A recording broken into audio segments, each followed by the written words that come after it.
Hello friends, welcome to IICS platform. आज हम पढ़ने जा रहे हैं चांदीपुर वायरस। क्या होता है चांदीपुर वायरस और इसका ओरिजिन कहाँ से हुआ और अभी इंडिया में ये कंसर्न क्यों बना हुआ है। ऐसी कौन सी स्टेट है जहाँ पर इसके बड़े ही केस फैल रहे हैं और पार्लियामेंट में इवन इसके ऊपर डिस्कस किया जा रहा है। हेल्थ डिपार्टमेंट कौन कौन से क्वेश्चन और प्रिवेंशन ले रहा है और इसके सिम्टम क्या है, ट्रीटमेंट क्या है और ये किस एज की पॉपुलेशन पर ज़्यादा इफेक्ट करता है, ये हम सब जानेंगे इस वीडियो में। तो वीडियो स्टार्ट करने से पहले चैनल को सब्सक्राइब और बेल आइकन प्रेस करना ना भूलें। चलो वीडियो स्टार्ट करते हैं विदाउट वेस्टिंग अवर टाइम। देखो दोस्तों, सबसे पहले हमें जानना है कि चांदीपुर वायरस क्या है। देखो, ये चांदीपुर वायरस है, ये मेंबर किसका है? विस्किलो वायरस का। किसका? वेस्किलो वायरस का मेंबर है और इनकी फैमिली का नाम याद रखना, ये है रेब्डोवर्डी।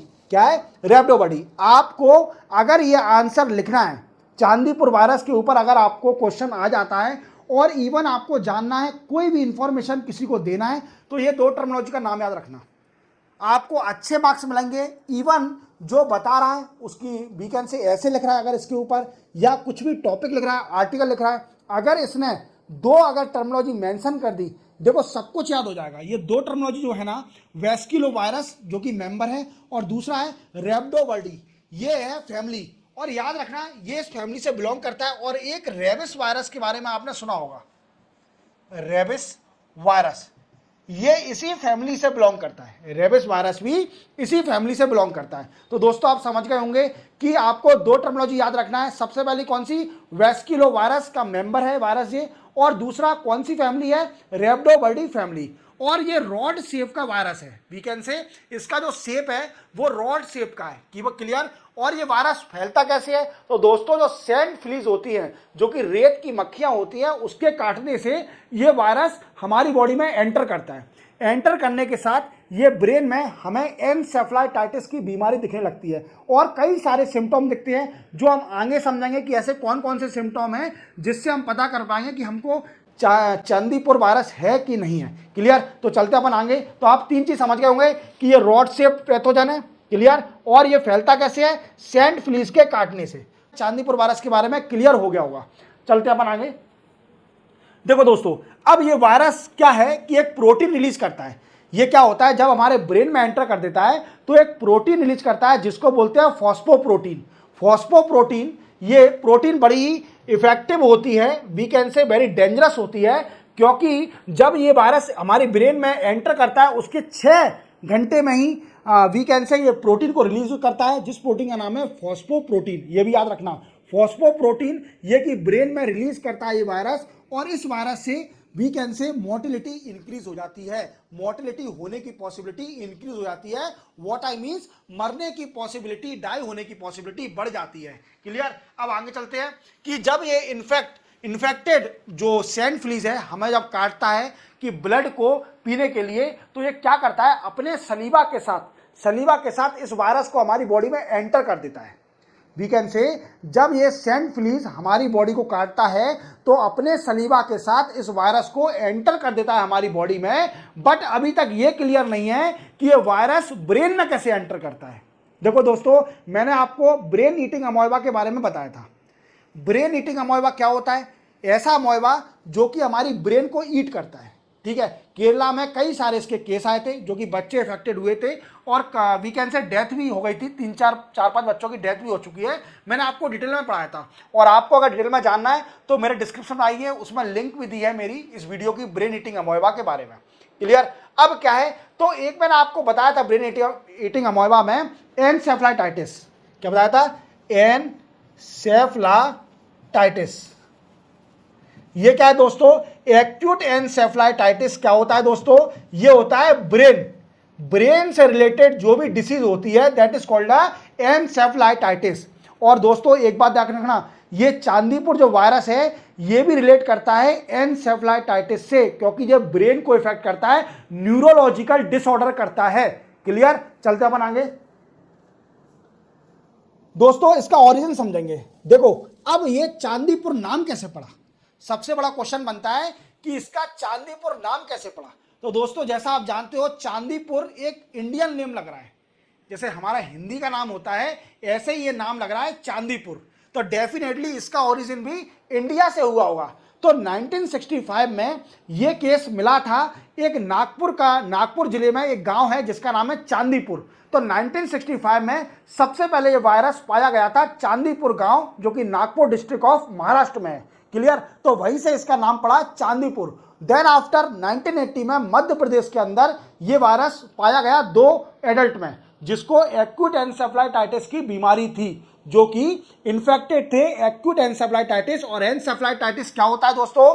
That is related to brain disease, जो कि ब्रेन डिसीज से रिलेट करता है, उसको बोलते हैं एन्सेफेलाइटिस। और ये बीमारी जो चांदीपुर डिसीज है, this is also related to encephalitis. तो सबसे पहले 1965 में महाराष्ट्र के नागपुर जिले में एक गांव है जिसका नाम है चांदीपुर, और उसी गांव के नाम पर इस वायरस का नाम पड़ा चांदीपुर। तो चांदीपुर वायरस सबसे पहले 1965 में महाराष्ट्र के नागपुर जिले में एक गांव है चांदीपुर, उसमें पाया गया। देन आफ्टर 1980 में मध्य प्रदेश जो है, जो कि मिडिल में, इंडिया के मिडिल में है, जिसको हम हार्ट ऑफ इंडिया बोलते हैं, वो उसमें ये सेकंड केस पाया गया 1980 में। देन आफ्टर ये इंडिया में और वर्ल्ड में भी, जैसे 1991 और 1992 में वेस्ट एशिया, वेस्ट अफ्रीका में भी ये पाया गया था। क्लियर? वेस्ट अफ्रीका में भी ये केस पाए गए थे किसके? वीकेंड से चांदीपुर वायरस के। चलो चलते अपन आगे। अब समझते हैं रीसेंट केस। देखो दोस्तों, अब ये कंसर्न बना क्यों है? क्योंकि आपके मन में डाउट आ रहा होगा कि सर ये बताइए कि ये केस तो 1965 में आया था, देन आफ्टर 1980 में मध्य प्रदेश में पाया गया था, फिर 1991 1992 में वेस्ट अफ्रीका में पाया गया, बट अभी राइट नाउ 2024 में ये कंसर्न बना क्यों है? इवन पार्लियामेंट में अपोजिशन पार्टी जेपी नड्डा साहब से क्वेश्चन कर रही है इस वायरस के ऊपर कि गुजरात में कितने अप्रोक्सीमेटली केस हैं चांदीपुर के। समझ रहे हो आप मेरी बात को? तो मैं जानेंगे कि रीसेंट केस। देखो दोस्तों, क्या है कि अभी इंडिया के अंदर ये वायरस बढ़ा ही चल रहा है, चांदीपुर वायरस ये बढ़ा ही चल रहा है, क्योंकि गुजरात में कई सारे केस आ चुके हैं, इवन आंध्र प्रदेश में भी, मध्य प्रदेश में भी, और गुजरात में तो अभी रिसेंटली चल रहा है ये केस। तो अभी रिसेंटली 38 नियरली 38 पेशेंट पाए गए हैं गुजरात के अंदर। और जे मैं बता रहा हूँ, अनऑफिशियली बता रहा हूँ, बट ऑफिशियली जो जेपी नड्डा साहब ने पार्लियामेंट में बताया कि 33 रिपोर्टेड केस है गुजरात के अंदर related to Chandipur disease, Chandipur virus, जो कि रिलेट करती है एन्सेफेलाइटिस, जो कि ब्रेन से रिलेटेड है, जो कि न्यूरोलॉजिकल डिसऑर्डर करती है। क्लियर? तो अभी ये कंसर्न इसलिए बना हुआ है क्योंकि इंडिया के गुजरात की स्टेट में ये वायरस बड़ा ही फैल रहा है, और इसी के साथ कई सारी स्टेट ने एक एडवाइजरी भी निकाल दी इस वायरस से बचाव के लिए। जैसे मध्य प्रदेश है, कई सारे जिलों में एडवाइजरी भी निकल गई है कि इस वायरस से बचो, अपने बच्चों को बचाइए इस वायरस से, क्योंकि ये ज़्यादातर जो 15 साल से कम के बच्चे होते हैं उन पर इफेक्ट करता है। कौन सा? चांदीपुर वायरस। क्लियर? चलते अपन समझते हैं सिम्टम क्या है इसके। देखो दोस्तों, सबसे पहला सिम्टम क्या है इसका? एन्सेफेलाइटिस। मैं आपको 10 बार बता चुका हूं कि encephalitis related to brain disease, और ये इन्फेक्ट करता है ब्रेन टिश्यू को, स्वेलिंग करेगा, इन्फ्लेमेशन करेगा। जब ब्रेन में जाता है तो हमारे ब्रेन में सूजन आ जाती है। तो इस तरीके के ये कारनामे करता है चांदीपुर वायरस।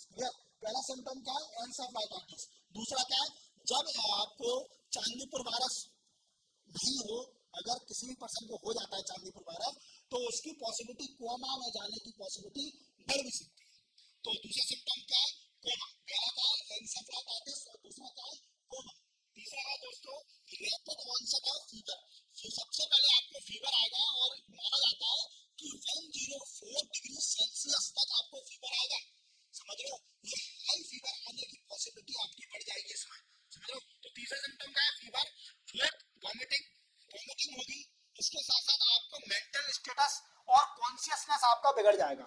वीकेंड से कॉन्शियस नहीं रहोगे, अनकॉन्शियस हो जाओगे, या फिर मेंटल डिसऑर्डर हो जाएगा आपको।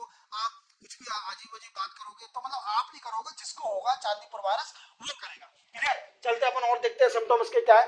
डायरिया होगा, न्यूरोलॉजिकल डिसऑर्डर, न्यूरोलॉजिकल डिफिसिट, जैसे आप जानते हो कि लॉस सेंस करना, लॉस होना, या फिर आप बैलेंस नहीं हो पा रहे, आप बैलेंस नहीं कर पा रहे हो, या फिर आप बोल नहीं पा रहे हो, sense inability to speak, balance तोड़ के आप खड़े नहीं हो पा रहे हो, और आपको दिख भी सही रहा है, आपको कुछ ना कुछ प्रॉब्लम आ रही है। और irritation is also symptom of Chandipur virus. Clear? और मैंने आपको पहले बताया था कि ये अभी क्लियर नहीं से अभी ये क्लियर नहीं है कि ये वायरस ब्रेन के अंदर एंटर कैसे करता है। तो आप पूरे सिम्टम समझ गए होंगे कि इसमें कौन कौन से सिम्टम है। चलते अपन आगे समझते हैं। देखो अफेक्ट, मैंने आपको पहले भी बताया था कि ये बच्चों पर ज्यादा इफेक्ट कर रहा है। चांदीपुर वायरस क्या कर रहा है, जो 15 साल से कम के बच्चे हैं उनको ज्यादा इफेक्ट कर रहा है। तो देखिए बच्चों, जितने भी पेरेंट्स हैं वो बच्चों को सुरक्षित रखें अपने घर में, क्योंकि ये वायरस फैल रहा है। भड़ाई गुजरात में भी केस आए हुए हैं और दूसरी स्टेट में भी आ सकते हैं। तो हमें बचाव करना है, प्रिकॉशन लेना है। मैं आपको प्रिकॉशन प्रिवेंशन भी इसके आगे समझाऊंगा कि आपको कैसे प्रिकॉशन और प्रिवेंशन लेना है, अपने बच्चे को कैसे बचाना है इस बीमारी से, इस वायरस से जिसका नाम है चांदीपुर वायरस। क्लियर। अब एक और चीज याद रखना, ये हमारे क्या करता है कि व्हाइट ब्लड सेल का एक काइंड है मोनोसाइट। क्या है दोस्तों, एक व्हाइट ब्लड सेल का काइंड है, पार्ट है मोनोसाइट। ये मोनोसाइट को इफेक्ट भी करता है, वीकेंड से हमारा इम्यून सिस्टम बिगाड़ देता है। देखो आप जानते हो व्हाइट ब्लड सेल क्या करता है कि अगर कोई भी डिसीज होती है आपको तो उससे लड़ने के लिए आपकी इम्यूनिटी बढ़ाता है। क्लियर, इम्यूनिटी का काम करता है। वीकेंड से कोरोना में तो आपने कई बार सुना होगा इम्यूनिटी के बारे में। तो क्या करता है कि व्हाइट ब्लड सेल की जो इम्यूनिटी मोनोसाइट को इफेक्ट करता है, ये किसको, व्हाइट ब्लड सेल के मोनोसाइट को इफेक्ट करता है, जो कि इम्यून सेल को इफेक्ट करता है। तो क्या है कि इससे क्या है, डिसीज से लड़ने की पावर आपकी रिड्यूस हो जाती है। क्लियर, चलते अपन और समझते हैं। देखो ट्रीटमेंट क्या है। अब इसका ट्रीटमेंट तो अभी तक ऐसी कोई वैक्सीन नहीं बनी है। चांदीपुर वायरस की कोई भी वैक्सीन नहीं है अभी मार्केट में। तो आप याद रखना, मैं आपको फिर से बता रहा हूं कि अपने बच्चों को, जो कि 15 साल से कम के बच्चे हैं, उनको घर पे रखें। चांदीपुर से जो वायरस है इससे प्रोटेक्ट करें, क्योंकि अभी मार्केट में और वर्ल्ड में इसकी कोई वैक्सीन नहीं है। तो आपके मन में डाउट आ रहा होगा कि सर जी अगर कोई वैक्सीन नहीं है तो जो गुजरात में केस आ रहे हैं उससे सरकार कैसे निपटेगी। तो दोस्तों इसके लिए जो डॉक्टर हैं वो सपोर्टिव केयर दे रहे हैं। अब सपोर्टिव केयर क्या होता है, सबसे बड़ा क्वेश्चन बनता है कि सपोर्टिव केयर क्या होता है। तो सपोर्टिव केयर क्या होता है कि दोस्तों इसमें देखा जाता है कि वायरस से कौन कौन से सिम्टम आ रहे हैं और इंडिविजुअल सिम्टम के लिए दवाई दी जाती है। वीकेंड से वॉमिटिंग के लिए दी जाएगी, या फिर एनसेफेलाइटिस के लिए दी जाएगी, डायरिया के लिए भी टैबलेट दी जाएगी।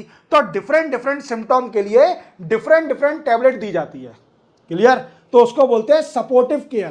क्या बोलते हैं, सपोर्टिव केयर। और इसकी कोई अभी राइट नाउ वैक्सीन नहीं है मार्केट में। क्लियर, चलते हैं अपन अब समझेंगे प्रिवेंशन। देखो इसके कई सारे प्रिवेंशन है। देखो आपके अगर घर के आसपास, आपके नहीं किसी और के भी, अगर घर के आसपास सैंड फ्लीज का ब्रीडिंग सेंटर है, वीकेंड से मक्खियों का ब्रीडिंग सेंटर है, मक्खियां ज़्यादा हो रही हैं, तो मक्खियों को नहीं करें, क्या किसी उसको साफ रखें, ब्रीडिंग सेंटर को साफ कर दें, क्योंकि वो मक्खियां आपको चांदीपुर वायरस करवा सकती है। क्लियर। और बरसात के टाइम आप देख रहे होंगे कितनी सारी मक्खियां आ रही हैं और ये सैंड फ्लीज है। ठीक है, और दूसरी बात क्या है कि हाइजीन रहें, सैनिटेशन रखें, साफ सफाई रखें अपने घर के पास। नेट का यूज करें, जो मच्छर की नेट आती है, मॉस्किटो नेट आती है, उसका यूज करें, जिससे सैंड फ्लीज आपको बाइट ना कर सके। क्लियर। दूसरा क्या है कि इंसेक्टिसाइड का यूज करें, जो कि सैंड फ्लीज का ब्रीडिंग सेंटर है वहां पर इंसेक्टिसाइड वीकेंड से यूज करें। जैसे आपको मालूम है स्प्रे आते हैं कई सारे, मॉस्किटो के आते हैं, कई सारी कंपनी आती है, मैं कंपनी का नाम मुझे याद नहीं आ रहा। ठीक है, जो इंसेक्टिसाइड है इसको स्प्रे करें, जिससे क्या हो, जो सैंड फ्लीज है वो मर सकें। या फिर सैनिटेशन में ध्यान दें, हाइजेनिक रहें। ठीक है, एनवायरनमेंट क्लीन रखें, और जो वेस्ट है उसका डिस्पोजल प्रॉपर तरीके से करें, कचरा कहीं इकट्ठा नहीं होना चाहिए जो भी है। और क्लॉथ, सबसे बड़ा पॉइंट यही है कि आजकल आदमी एक्शन में छोटे कपड़े पहन रहे हैं। आपको प्रॉपर कपड़े पहनना है, बिल्कुल छोटे कपड़े नहीं पहनना है, क्योंकि इससे पॉसिबिलिटी रिड्यूस हो जाती है वायरस के काटने, वीकेंड से सैंड फ्लीज के काटने की और वायरस स्प्रेड होने की इनटू योर बॉडी। क्लियर। अब क्या है, नेट का मैंने बता ही दिया, चलते अपन आगे। अब देखो दोस्तों, अभी आप पूरी तरह से समझ गए होंगे कि चांदीपुर वायरस क्या है। मैंने आपको शॉर्ट में समझाया है और आप इजीली इसको कवर कर लोगे। Even symptom, prevention, vaccine available और नॉट, और इवन ये किस फैमिली से बिलोंग करता है और किसका मेंबर है और ये कैसे फैलता है, और आप पूरी तरह समझ गए होंगे कि चांदीपुर वायरस क्या है। चैनल को सब्सक्राइब और बेल आइकन प्रेस करने मिलते हैं हम नए टॉपिक के साथ। तब तक के लिए जय हिंद।